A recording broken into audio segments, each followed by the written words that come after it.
SM একাডেমিতে সকল শিক্ষার্থীদের জানাই আন্তরিক শুভেচ্ছা এবং অভিনন্দন। তো আজকে তোমাদের যে কারণে আমরা ভিডিও করছি, এই ভিডিওটা পুরোটাই দেখো, স্কিপ করে নয়। যদি তোমরা কেটে কেটে দেখো ভিডিওটা তাহলে তোমাদেরই সমস্যা হবে বুঝতে। তাই বলছি প্রথম থেকে শেষ পর্যন্ত আমাদের এই ভিডিওটা দেখো। তোমরা যারা থার্ড সেম বা ফিফথ সেম উঠেছ তাদের রেজাল্ট কবে প্রকাশিত হবে সেই বিষয়ে কিন্তু আমরা তোমাদের আজকে ভিডিওতে আলোচনা করছি।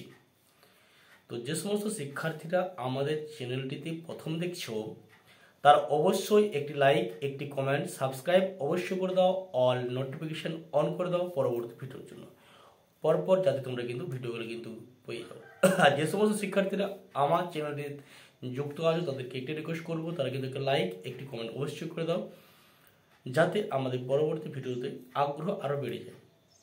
দেখো, তোমাদের যে সমস্ত বন্ধুরা এখনো পর্যন্ত আমাদের ভিডিওর লিঙ্কটা পায়নি তাদেরকে অবশ্যই তোমাদের বন্ধুদের সাথে যুক্ত হোয়াটসঅ্যাপ গ্রুপ বা হোয়াটসঅ্যাপ নাম্বার বা ফেসবুক আছে, তাদেরকে আমাদের চ্যানেলের লিঙ্কটি দিয়ে দাও যাতে তোমাদের দ্বারা তারাও কিন্তু উপকৃত হয়ে যায়। চলো আর কথা না বাড়িয়ে আমরা ভিডিও মূল পর্বে চলে যাই।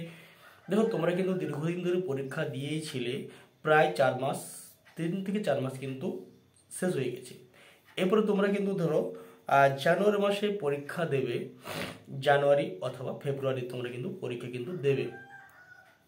থার্ড সেম, ফিফথ সেম এবং ফার্স্ট, থার্ড এবং ফিফথ সেম তিনটি সেমিস্টারে তোমরা কিন্তু পরীক্ষা দেবে। অনেকেরই কিন্তু এসএনসি এসেছে, আমরা কিন্তু ফর্ম ফিল আপ করতে কিন্তু তোমাদের বলেই দিয়েছি এই ভিডিওতে, আগের ভিডিওতে আমরা কিন্তু তোমাদের বলেছি ফর্ম ফিল আপ নিয়ে তোমাদের আগে ভিডিও বানিয়ে দিয়েছি।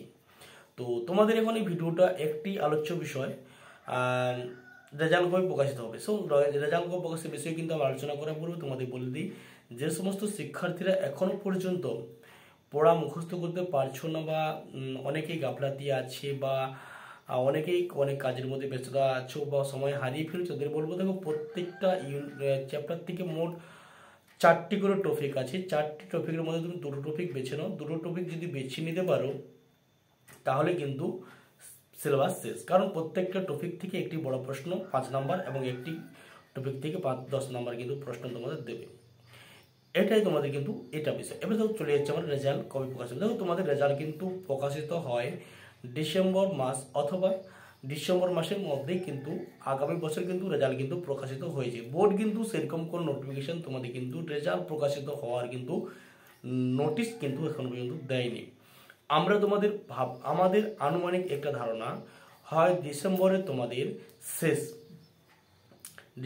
শেষ দিকে একবারে 28, 29, 30 তারিখের মধ্যে অথবা জানুয়ারির 15 তারিখের মধ্যে কিন্তু তোমাদের কিন্তু রেজাল্ট প্রকাশিত কিন্তু তোমাদের হবে আনুমানিক।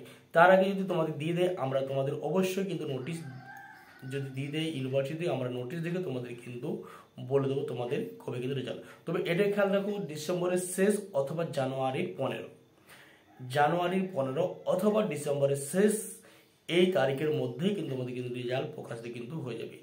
আর তোমরা অবশ্যই এটা নিয়ে চিন্তিত থেকো না যে আমাদের কি হবে, কিন্তু তোমাদের যাই হোক সেটা মাথায় না নিয়ে তোমরা কিন্তু যে সেমিস্টারের জন্য পড়াশোনা করছো সেই সেমিস্টারের জন্য কিন্তু তোমরা পড়াশোনা করো। ফেল যদি কেটেও যায় অবশ্যই তোমরা পরবর্তী সেমিস্টার পরীক্ষা দিতে পারবে, আর যদি পাস হয়ে যায় তাহলে কিছু বলারই নেই।